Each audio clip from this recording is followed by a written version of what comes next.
Hello everyone, welcome back. एक बार फिर स्वागत है आपका अपने एक्सेल कोचिंग क्लास। आज के सेशन में अध्ययन करेंगे प्रोनाउन। बिल्कुल बेसिक वे में प्रोनाउन ऐसा शब्द है जो नाउन के स्थान पर प्रयोग होता है, उसे हम क्या कहते हैं? प्रोनाउन। अर्थात हिंदी में क्या कहते हैं? सर्वनाम। संज्ञा के स्थान पर प्रयोग होने वाले शब्द को हम क्या कहते हैं? सर्वनाम कहते हैं। जैसे Rahul is my friend, Rahul is my friend, he is kind. अब राहुल क्या है? मेरा मित्र है। वह क्या है? एक दयालु है। तो यहाँ पर राहुल एक सेंटेंस हो गया है, राहुल इज माई फ्रेंड, और फिर दूसरा क्या है? He is kind. अब राहुल के स्थान पर ही शब्द का प्रयोग हुआ है, तो क्या है? प्रोनाउन है। Sita has a book, Sita के पास एक किताब है। शी रीड्स इट डेली, वो क्या करती है? वह प्रतिदिन पढ़ती है। तो वहां पर फिर से दोबारा हमें सीता ना लिखकर सी का यूज हुआ है। अर्थात ऐसे शब्द का प्रयोग जो नाउन के स्थान पर वह शब्द का प्रयोग हो जाए, उसे हम क्या कहते हैं? प्रोनाउन। प्रोनाउन आई, वी, ये क्या है? फर्स्ट पर्सन के प्रोनाउन है। आई और वी, इनके साथ हमेशा हेल्पिंग वर्ब क्या होती है? प्लूरल यूज होती है। यू सेकेंड का पर्सन का प्रोनाउन है, इसके साथ ही प्लूरल हेल्पिंग वर्ब यूज होती है। ही, सी और इट, दे, ये किस प्रकार के पर्सन प्रोनाउन है? थर्ड पर्सन के प्रोनाउन है। ही, सी और इट, इनके साथ हमेशा सिंगुलर हेल्पिंग वर्ब यूज होती है, और दे के साथ प्लूरल हेल्पिंग वर्ब यूज होती है। समझते हैं? Kinds of pronoun. Kinds of pronoun: personal pronoun. Number 2, reflexive pronoun अर्थात निजवाचक। थर्ड नंबर पर एम्फैटिक प्रोनाउन अर्थात दृढ़तावाचक। 4 नंबर पर रेसिप्रोकल प्रोनाउन अर्थात परस्परवाचक। 5 डिमोस्ट्रेटिव प्रोनाउन संकेतवाचक। 6 नंबर इंडिफिनिट प्रोनाउन अनिश्चितवाचक। 7 इंट्रोगेटिव प्रोनाउन प्रश्नवाचक। 9 पर क्या है? 8 नंबर डिस्ट्रीब्यूटिव प्रोनाउन विभाजकवाचक। 9 पर रिलेटिव प्रोनाउन संबंधवाचक।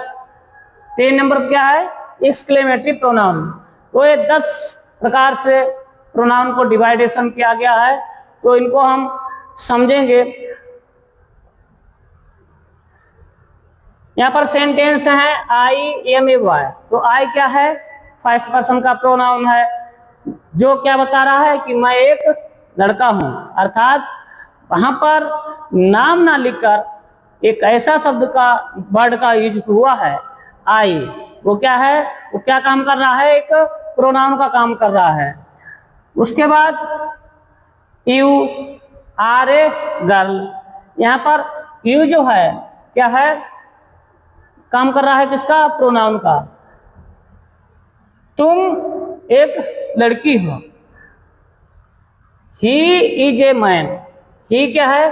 ये भी जो आदमी का नाम ना लिखकर उसके आदमी के नाम के बदले में यहाँ पर ही प्रोनाउन का यूज हुआ है। इट इज ए चाइल्ड, यहाँ पर बच्चे के नाम के बदले में क्या हुआ है? इट का यूज हुआ। तो इट क्या है? इट जो होता है निर्जीव वस्तु के लिए अथवा जानवरों के लिए यूज होता है। वी आर वाइज, ये क्या है? वी फर्स्ट पर्सन का प्रोनाउन है। यू सेकेंड पर्सन का प्रोनाउन है। You are girls, they are man, they are children. तो दे क्या है? दे थर्ड पर्सन का प्रोनाउन है। इन वाक्यों में आई, वी जो कि फर्स्ट पर्सन को प्रोनाउन है, you second person, he, she, it, they third person, के ये सभी क्या है, प्रोनाउन है। वे प्रोनाउन जो वाक्यों में व्यक्ति का बोध कराते हैं, वे प्रोनाउन जो वाक्यों में व्यक्ति का बोध कराते हैं उसे हम क्या कहते हैं, पर्सनल प्रोनाउन। क्या कहते हैं, पर्सनल प्रोनाउन कहते हैं। उक्त वाक्य में आई, वी क्या है, ये फर्स्ट पर्सन के प्रोनाउन है। यू क्या है, सेकेंड पर्सन का प्रोनाउन। ही, सी, इट, दे क्या है, ये थर्ड पर्सन के प्रोनाउन। इन वाक्यों में प्रोनाउन का प्रयोग नॉमिनेटिव केस अर्थात कर्ता के रूप में, कर्ता के रूप में, ऑब्जेक्ट के रूप में और पोसेसिव केस में संबंध कारक की तरह किया जा सकता है। प्रोनाउन का सही प्रयोग शुद्ध अंग्रेजी लिखने के लिए आवश्यक है कि यहाँ पर समझते हैं प्रोनाउन क्या है। एक प्रोनाउन है, ये सभी क्या है, I, we, you, he, she, it, they, ये क्या है, सभी प्रोनाउन हैं। और जब ये कर्ता के रूप में प्रयोग करते हैं अर्थात सब्जेक्ट के रूप में, क्या करते हैं, इन्हें हमेशा सब्जेक्ट के रूप में प्रयोग करते हैं। सब्जेक्ट के रूप में कौन कौन से, I, we, you, he, she, it, they, ये सभी सब्जेक्ट के रूप में जो प्रोनाउन है यूज करते हैं। और जो ऑब्जेक्टिव केस में इनको हमेशा क्या है, ऑब्जेक्ट के रूप में प्रयोग करते हैं। मी, अस, आई का क्या हो गया, आई का मी हो गया ऑब्जेक्ट केस में, वी का अस हो गया, यू का यू हो गया, ही का हिम हो गया, सी का हर हो गया, इट का इट ही रहेगा, दे का देम हो जाएगा। अब इन्हें पॉजिटिव केस में जो क्या होते हैं, अधिकारवाचक, क्या होता है, अधिकार, एक अधिकारवाचक, ये क्या दिखाते हैं, हमेशा अधिकार दिखाते हैं कि ये वस्तु मेरी है। तो आई का क्या हो गया, my, mine, our, ours, your, yours, his, her, hers, it और दे का देयर्स, देयर्स। ठीक है, उक्त तालिका से यह स्पष्ट है कि आई के साथ ऑब्जेक्ट केस में मी, पॉजिटिव केस में माई और माइन का प्रयोग होता है। सी के साथ ऑब्जेक्टिव केस में हर, पॉजिटिव केस में हर, हर्ष का प्रयोग किया जाता है। इट्स का प्रयोग जब प्रोनाउन की तरह पॉजिटिव केस में किया जाता है तो अपास्ट्रॉफ का प्रयोग नहीं होता है। इट्स का अर्थ है इट इज, जबकि इट्स का अर्थ होता है कि इसका या उसकी। फिर समझने का प्रयास करिए, यहाँ पर इट्स का अर्थ है इट इज और इट्स का अर्थ है इसका या उसका। नेक्स्ट स्लाइड में देखते हैं। अधिकांश पर्सनल प्रोनाउन के पॉजिटिव केस में दो रूप होते हैं, जैसे my, your, my, our, your, her, their positive adjective कहलाते हैं, क्योंकि ये वाक्यों में एक एडजेक्टिव की तरह नाउन को विशेषता प्रदान करते हैं। फिर समझने का प्रयास करते हैं कि अधिकांश पर्सनल प्रोनाउन के पॉजिटिव केस में दो रूप हैं, जैसे कि my, ours, your, her, their positive adjective कहलाते हैं, क्योंकि ये वाक्य में एक एडजेक्टिव की तरह नाउन की विशेषता प्रदान करते हैं। जैसे कि यहाँ पर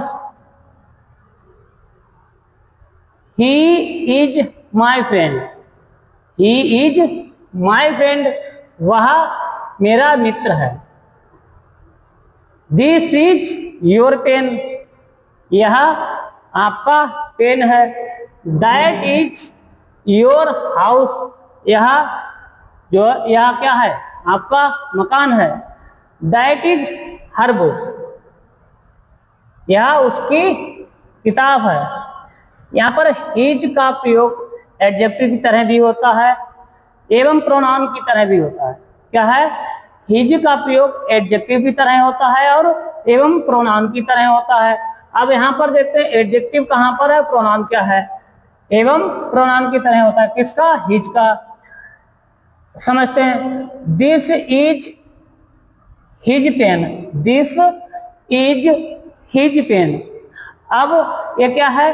पॉजिटिव एडजेक्टिव। क्या है? पॉजिटिव एडजेक्टिव है। दिस इज हिज पेन और दिस पेन इज हिज, ये क्या है? प्रोनाउन है। क्या है? प्रोनाउन है। दिस इज हिज पेन क्या है? एडजेक्टिव है। और दिस पेन इज हिज, ये हिज क्या है? प्रोनाउन है। निम्न वाक्य पॉजिटिव केस में प्रोनाउन के प्रयोग को व्यक्त करते हैं।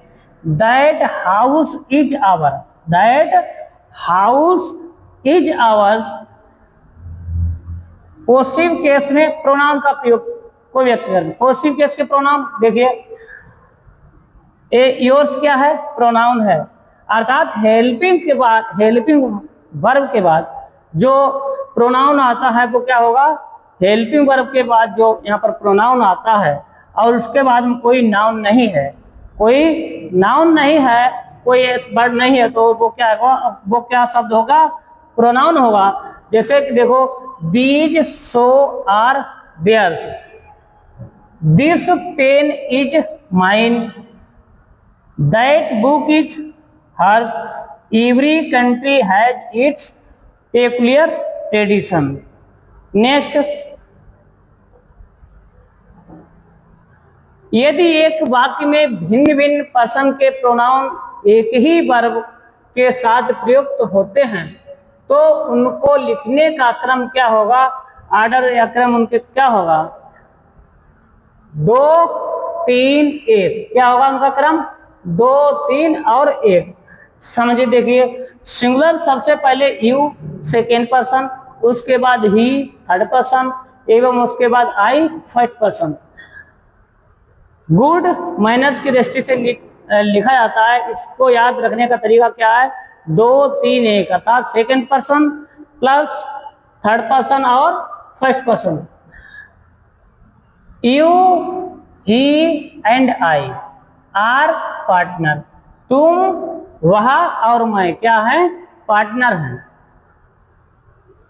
ही एंड आई, जब दो प्रोनाउन है तो क्या होगा? He and I are good friends. You and he are working in same office. You and I can do this work. The most important ये सेंटेंस है, यहाँ से कहीं ना कहीं क्वेश्चन बन सकता है। प्लूरल प्रोनाउन में क्रम क्या होगा? जब ये सिंगुलर होंगे तो क्या होगा? और प्लूरल में क्या होगा? 1, 2, 3। क्या होगा? 1, 2, 3। We and you can not live together, we and you can not live together. We, you and they, we, you and they can purchase that complex. यदि वाक्य में कोई गलती का संदर्भ आए, कोई भूल, अपराध का जिक्र हो या वाक्य का भाव सकारात्मक नहीं है तो प्रोनाउन का क्रम क्या होगा? 1, 2, 3 की तरह होना चाहिए। जैसे I and you are responsible for the loss. क्या ऊपर बताया गया? या भूल हो या अपराध हो या भाव का सकारात्मक ना हो तो उसका प्रोनाउन का क्रम क्या होगा? फर्स्ट पर्सन, सेकेंड पर्सन और थर्ड पर्सन। अब यहाँ पर क्या है?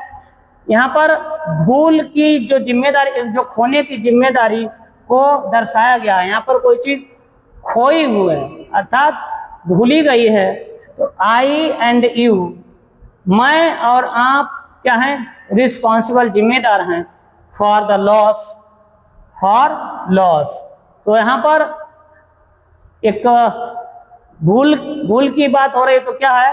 First person, second person. B में क्या है? You and he, you and he, आप और वह। Spoiled the party. Next sentence, I and he will beg sorry for misconduct. Third number second, यदि वाक्य में एक से अधिक भिन्न भिन्न पर्सन के प्रोनाउन का प्रयोग होता है एवं उनके लिए एक ही प्लूरल प्रोनाउन का प्रयोग किया जाए तो फर्स्ट पर्सन के साथ थर्ड एवं फर्स्ट पर्सन के साथ फर्स्ट पर्सन प्लूरल, सेकेंड एवं थर्ड पर्सन के साथ सेकेंड पर्सन प्लूरल एवं सेकेंड एवं फर्स्ट पर्सन के लिए फर्स्ट पर्सन का प्लूरल प्रोनाउन का प्रयोग होगा। यदि तीनों पर्सन का प्रयोग हुआ है तो प्रोनाउन फर्स्ट पर्सन प्लूरल होगा,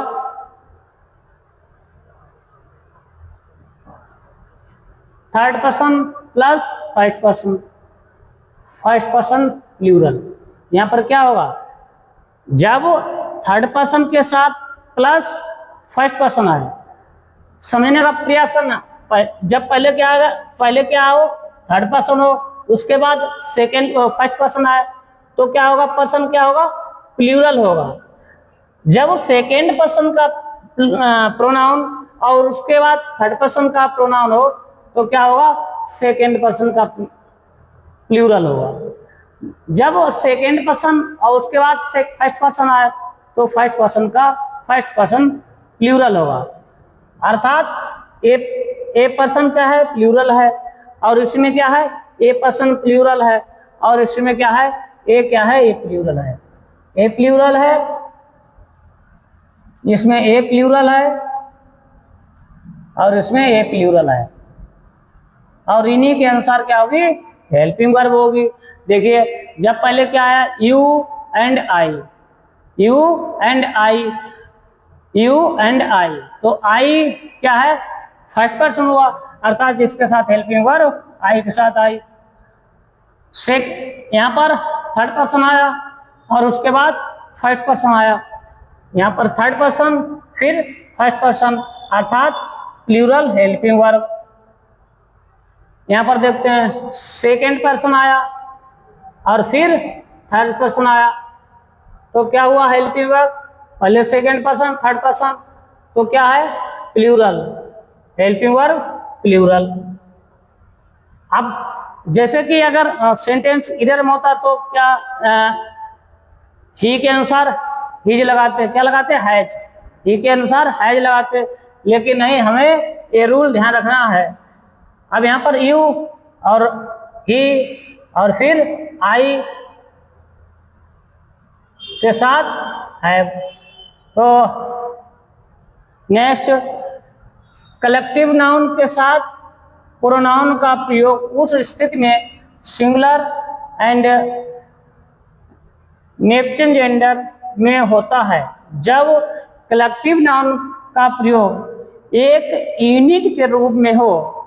यदि कलेक्टिव नाउन का प्रयोग यूनिट की तरह ना होकर बिखरा या डिवाइडेड और सेपरेट हुआ होता है तो प्लूरल नाउन का प्रयोग किया जाता है, जैसे कि the crew revolted and murdered it's captain.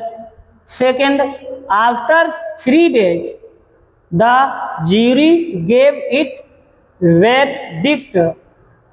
See the fleet will reach its destination in a month.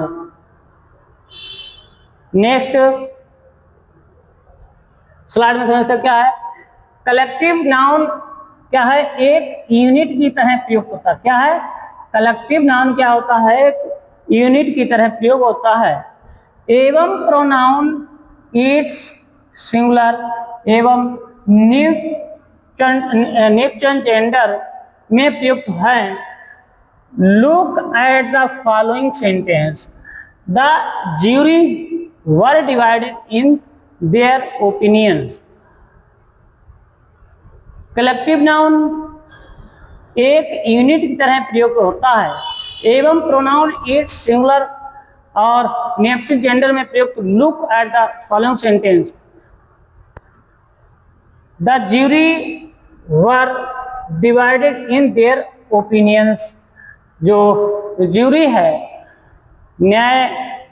धीस हैं, न्याय की जो टुकड़ी टीम है वो क्या है, अपनी अपनी जो अपनी राय है divided. Next, the society took the decision without living their seats. C option, the government decided to revise their plans outlays. यहाँ पर collective nouns jury, society, government के साथ प्रोनाउन का प्रयोग एक यूनिट नहीं व्यक्त करके एक सेपरेट डिवीजन इंडिविजुअलिटी व्यक्त करता है। क्या है, एक यूनिट की तरह प्रयुक्त है एवं प्रोनाउन इट्स सिंगुलर एवं नेगेटिव जेंडर में प्रयुक्त है। यहाँ पर जो ज्यूरी और सोसाइटी ये क्या है, एक यूनिट की तरह प्रयुक्त तो नहीं हुआ है, इसलिए क्या है यहाँ पर वर्ग का यूज हुआ है। नेक्स्ट, जब दो या अधिक नाउन्स एंड से संयुक्त होते हैं तो प्रोनाउन प्लूरल होगा। जैसे Ram and Mohan went to their school. क्या है, Ram and Mohan went to their school, तो प्रोनाउन क्या है, प्रोनाउन जो क्या है प्लूरल है। कैसा प्रोनाउन है, प्लूरल है। Suresh and his family members have complete their work, तो देयर और यहाँ पर क्या है, ये प्लूरल प्रोनाउन है। कब, जब दो या दो से अधिक किससे जुड़े हों, एंड से जुड़े हैं, तो उनके लिए जो प्रोनाउन यूज होगा कैसा होगा, प्लूरल होगा। नेक्स्ट, जब दो सिंगुलर नाउन्स एंड से प्रयुक्त एवं दोनों के पूर्व ईच या इवरी का प्रयोग हुआ हो तो प्रोनाउन भी ऐसे होंगे, सिंगुलर होगा। जैसे जब दो सिंगुलर नाउन्स एंड से संयुक्त एवं दोनों के पूर्व ईच या इवरी का प्रयोग हुआ है तो प्रोनाउन कैसे होंगे, सिंगुलर होंगे। जैसे इवरी सोल्जर, मतलब सोल्जर का से दो नाम सिंगुलर नाम किससे जुड़े हैं, एंड से जुड़े हैं। अब एक ये सेलर्स और ये सोल्जर्स का से जुड़ा है, एंड से जुड़ा है। इसके पहले इवरी लगा है, इससे पहले इवरी लगा है, तो ईच या इवरी का प्रयोग हो तो नाउन कैसे होंगे, सिंगुलर होंगे। इवरी लगा है, यहाँ पर इवरी लगा है, नाउन कैसे हैं, सिंगुलर है। अर्थात वाज, हेल्पिंग वर्ब कैसी हुई, वाज का प्रयोग हुआ। Second, each officer, each officer, अर्थात दोनों नाउन से पहले इवरी लगा है, एंड से जुड़े हैं और एंड से जुड़े हैं। दूसरे सेंटेंस में ईच पहले लगा है नाउन से पहले, फिर नाउन एंड से जुड़ा है, फिर क्लर्क जो है नाउन है, इससे पहले ईच लगा है। अर्थात यदि दो नाउन एंड से कनेक्ट हों और नाउन से पहले ईच शब्द, दोनों प्रत्येक नाउन से पहले ईच का प्रयोग हो या इवरी का प्रयोग हो तो वो हेल्पिंग वर्ब क्या लगते ही सिंगुलर, और उनका जो प्रोनाउन होगा वो भी कैसा होगा, सिंगुलर होगा। ईच, ईदर एवं नीदर के साथ हमेशा सिंगुलर प्रोनाउंस एवं सिंगुलर वर्ब का प्रयोग होता है। ईच, ईदर और नीदर, ईच, ईदर एवं नीदर के साथ हमेशा कैसा प्रोनाउन होगा, सिंगुलर प्रोनाउन। कैसा, सिंगुलर प्रोनाउन होगा। जैसे each of the student, each, either एवं नीदर के साथ हमेशा कैसा प्रोनाउन होगा, singular. Each, either of two student, his, neither of them तो हिज। अब यहाँ पर देम है लेकिन नीदर लगा है, हेल्पिंग वर्ब, वो जो प्रोनाउन क्या होगा, सिंगुलर होगा। तो इस प्रकार हमने क्या समझा कि ईच ऑफ, ईदर और नीदर ऑफ, इनसे इनके बाद यदि कोई नाउन आता है तो कैसा होगा प्रोनाउन? सिंगुलर प्रोनाउन होगा। नेक्स्ट, जब दो या अधिक सिंगुलर नाउन आर से अथवा ईदर से, नीदर से, नार से संयुक्त प्रयोग किए जाते हैं, संयुक्त किए जाते हैं, तो प्रोनाउन क्या होंगे? सिंगुलर प्रयोग किया जाता है। जैसे Ram or Shyam should deposit his dues. अब फिर समझने का प्रयास करना है। जब दो या अधिक सिंगुलर नाउन किससे कनेक्ट हो? आर, ईदर आर, नीदर नार से संयुक्त किए जाते हैं, तो प्रोनाउन कैसे होंगे? तो प्रोनाउन क्या होंगे? Singular pronoun. क्या होंगे? Singular pronoun. अब यहाँ पर राम अर्थात Ram or Shyam should deposit, अब यहाँ पर कैसा प्रोनाउन है? सिंगुलर प्रोनाउन है।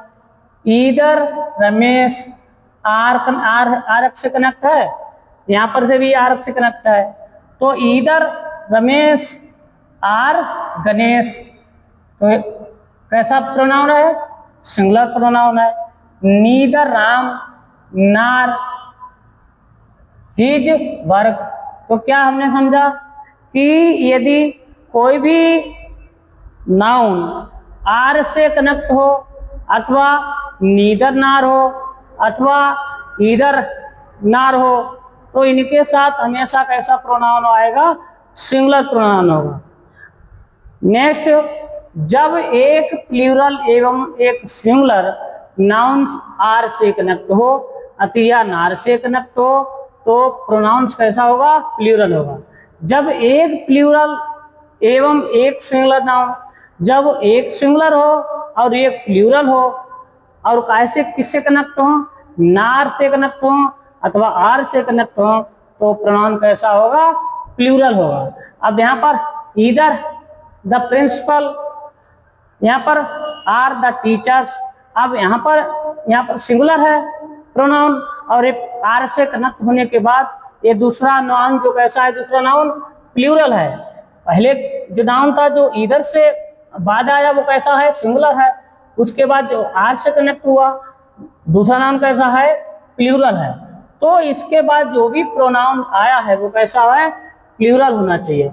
अर्थात एक नाउन सिंगुलर हो और एक नाउन प्लूरल हो और दोनों नाउन जो हैं आर से कनेक्ट हो, तो उनके साथ जो प्रोनाउन यूज होगा वो प्लूरल यूज होगा। और नीदर कंपैरेटिव वाक्यों में देन या एज के बाद प्रोनाउन की नॉमिनेटिव फॉर्म का प्रयोग होगा। फिर समझने का प्रयास करते हैं कि जब कंपैरेटिव वाक्य हो और देन या एज के बाद, देन या एज के बाद जो भी प्रोनाउन होगा वो कैसा होगा? नॉमिनेटिव फॉर्म में होगा। किस फॉर्म में होगा? नॉमिनेटिव फॉर्म में होगा या ऑब्जेक्टिव फॉर्म का। इस पर निर्भर करता है कि वाक्य का अर्थ क्या है। जैसे I love you more than he, I love you more than he. अब लव्स क्या है? Loves you. Second, I love you more than I love him. I shall go you as many pens as I shall give him. I am as intelligent as he is. अब यहाँ पर हमने क्या समझने का प्रयास किया है कि जो कंपैरेटिव वाक्य में देन या एज के बाद जो भी प्रोनाउन है वो किस में होगा? नॉमिनेटिव का प्रयोग होगा या ऑब्जेक्टिव केस में, या किस पर निर्भर करता है? या वाक्य का अर्थ क्या है। अब यहाँ पर जो यू प्रयोग हुआ है, ही, ये क्या है? Nominative. I love you more then, मैं आपसे अधिक तुलना में क्या करते हैं, प्रेम करते हैं।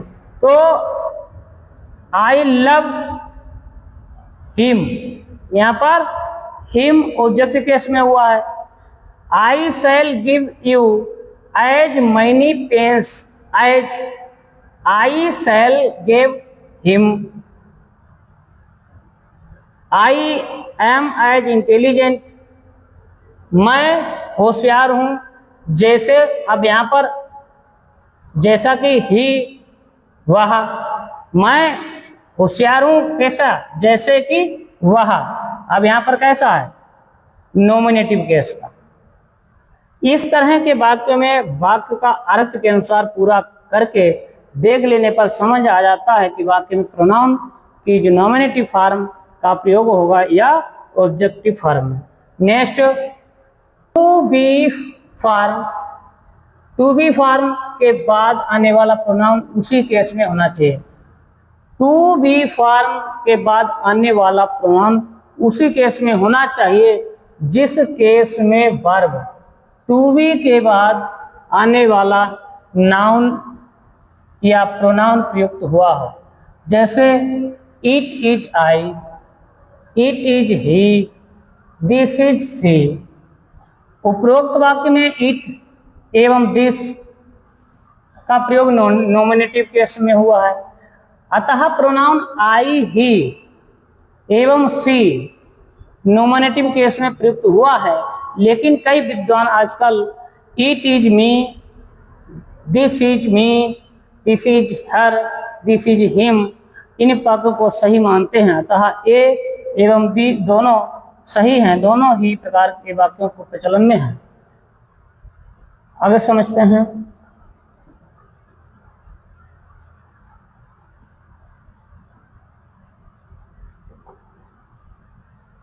Pronoun it.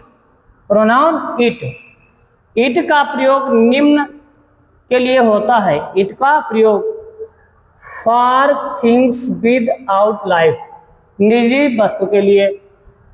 Here is your pen, please take it.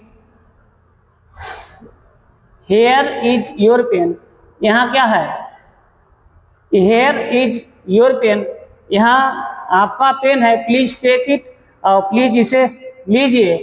तो फॉर एनिमल्स, एनिमल्स के लिए अर्थात निजी वस्तु के लिए इट का प्रयोग करते हैं, और पशुओं के लिए, जानवरों के लिए प्रयोग करते हैं। He has a cat, he has a cat, उसके पास एक बिल्ली है। इट इज वेरी ब्यूटीफुल, यह बहुत सुंदर है। आई हैव ए डॉग, मेरे पास एक डॉग है। इट इज वेरी फेथफुल, वह बहुत विश्वसनीय है। फॉर यंग चाइल्ड, यदि उनमें मेल फीमेल का अंतर ना करना हो, ध्यान से समझना है। फॉर यंग चाइल्ड, यदि उनमें मेल फीमेल का अंतर ना करना हो, अथवा अर्थात हम ना समझ पाए कि ये मेल है या फीमेल है, तब हम क्या प्रयोग करते हैं, इट का प्रयोग करते हैं। व्हेन ही सा, व्हेन ही सा, मैंने उसे देखा, द चाइल्ड बच्चे को, इट वाज प्लेइंग, यह खेल रहा था। The baby has spoiled it's breath. क्या समझा हमने यहाँ पर कि ईट का प्रयोग हम वहां पर करते हैं, अर्थात 3 स्तर पर हम ईट का प्रयोग करते हैं। नंबर 1 पर यदि निर्जीव वस्तुओं के लिए, नंबर 2 वहां पर जहां पर ये स्पष्ट ना हो कि मेल है या फीमेल, अर्थात बच्चों के लिए ईट का प्रयोग करते हैं। नंबर 3 ईट का प्रयोग हम वहां पर करते हैं जहां पर जानवरों के लिए, अर्थात एनिमल्स के लिए हम इट का प्रयोग करते हैं।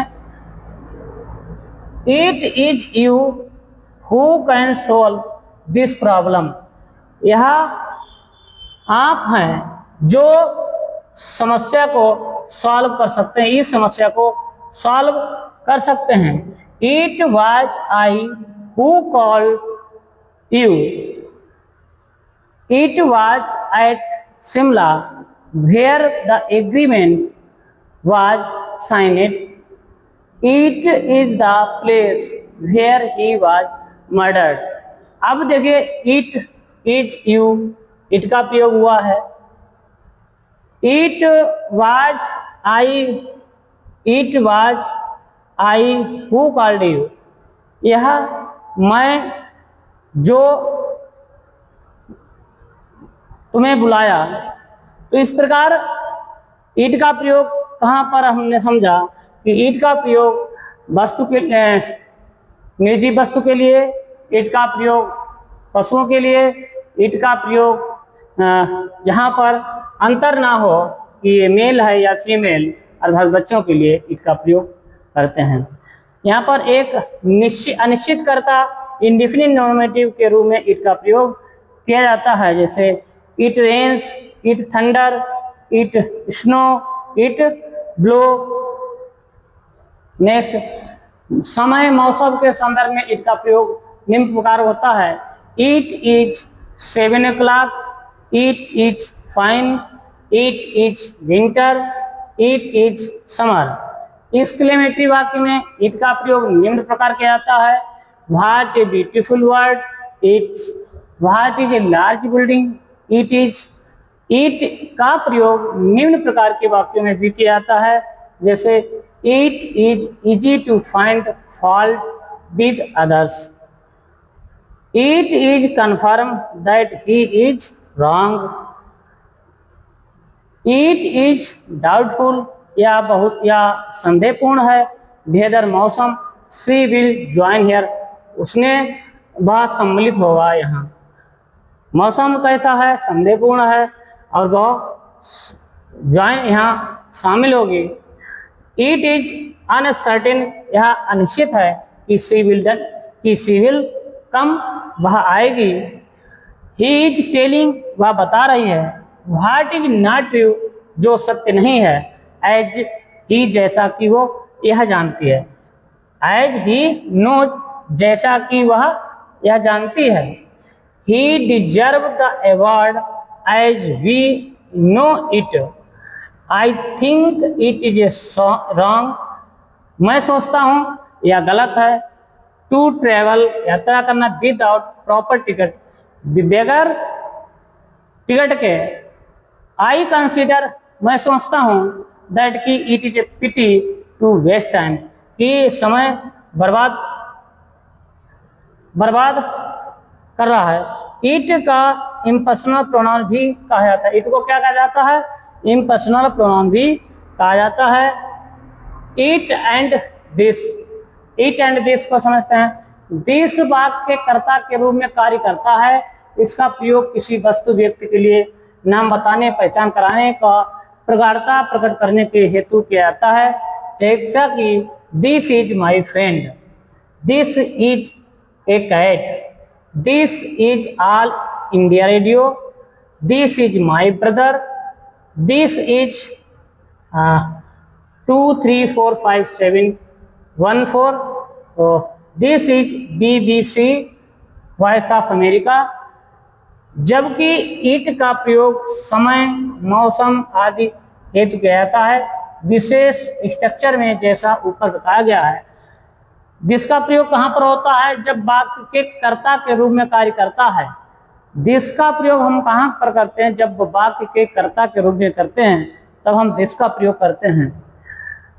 इट का प्रयोग मौसम, समय, मौसम आदि हेतु किया जाता है या विशेष स्ट्रक्चर में, जैसे ऊपर बताया गया है वहाँ.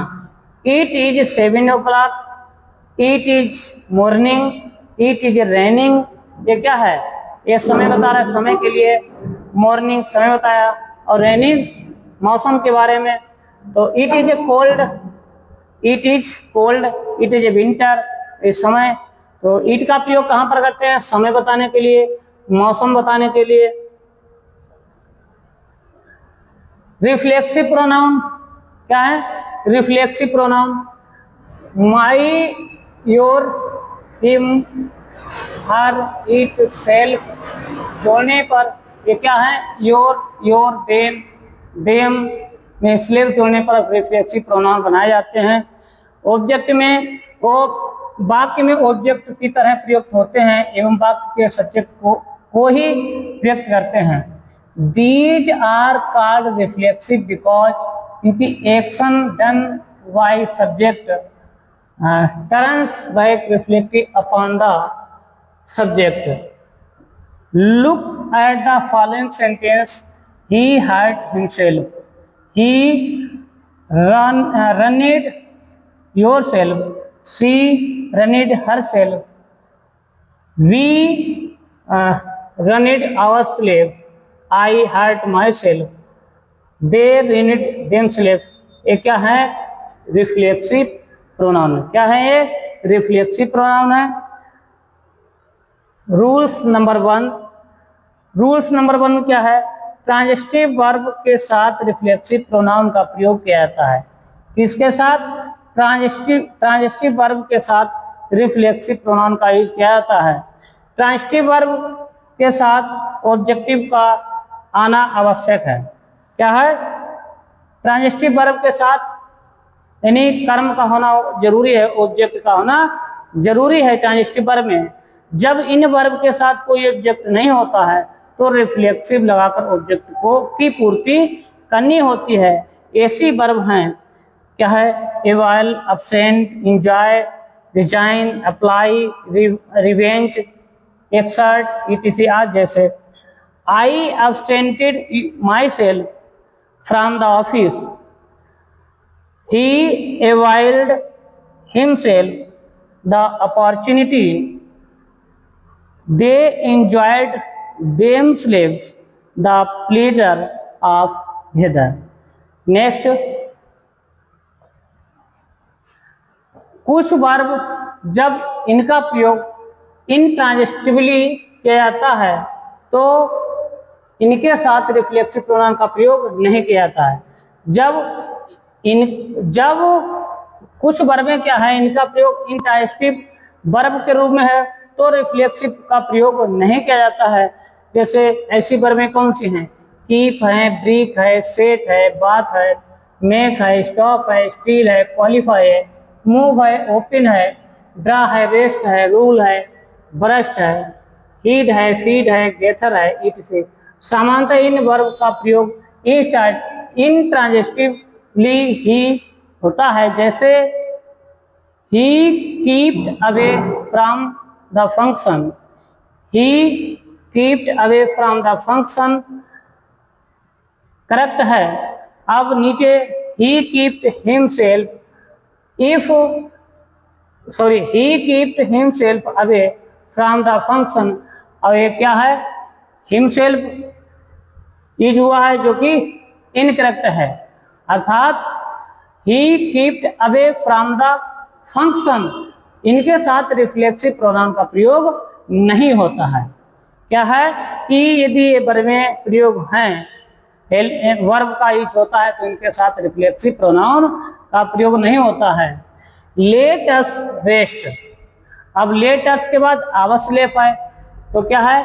इनकरेक्ट है। सी हीड इन द रूम तो करेक्ट है, और सी हीड हरसेल्फ इनकरेक्ट है। अर्थात यदि इंट्रांजिटिव वर्ब यूज हो तो इनके का हो कीप, ये जो वर्बों के साथ हम रिफ्लेक्सिव प्रोनाउन का यूज नहीं करते हैं। नेक्स्ट, रिफ्लेक्सिव प्रोनाउन का निम्न प्रकार से प्रयोग किया जाना गलत है।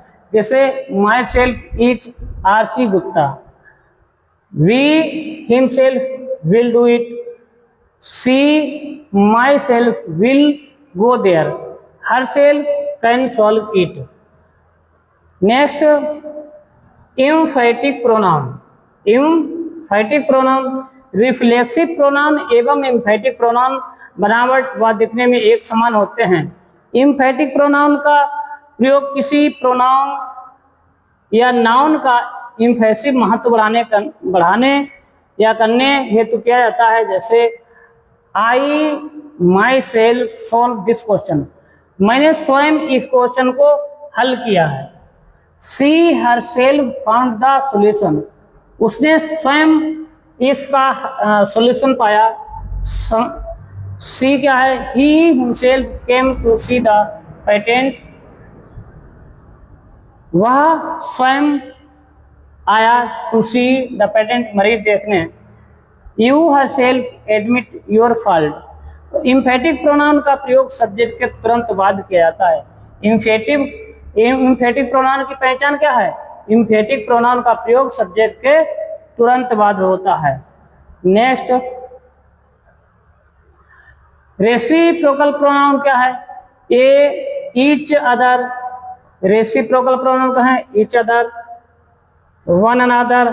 ऐसे प्रोनाउन जो दो प्रोनाउन से मिलकर बनते हैं एवं परस्पर संबंध को व्यक्त करते हैं, जैसे the two friends quarreled with each other, they all gave gift to one another, these two students love each other, they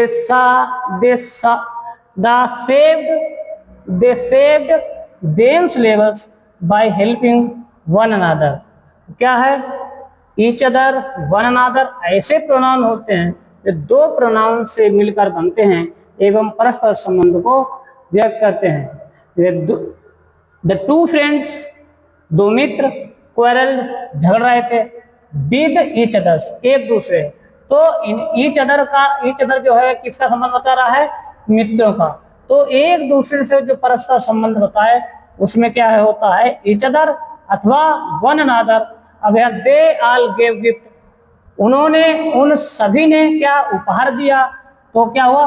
one another एक दूसरे ने। दीज टू स्टूडेंट, इनमें से दो स्टूडेंट छात्र क्या है? लव प्रेम करते हैं, ईच अदर से एक दूसरे को।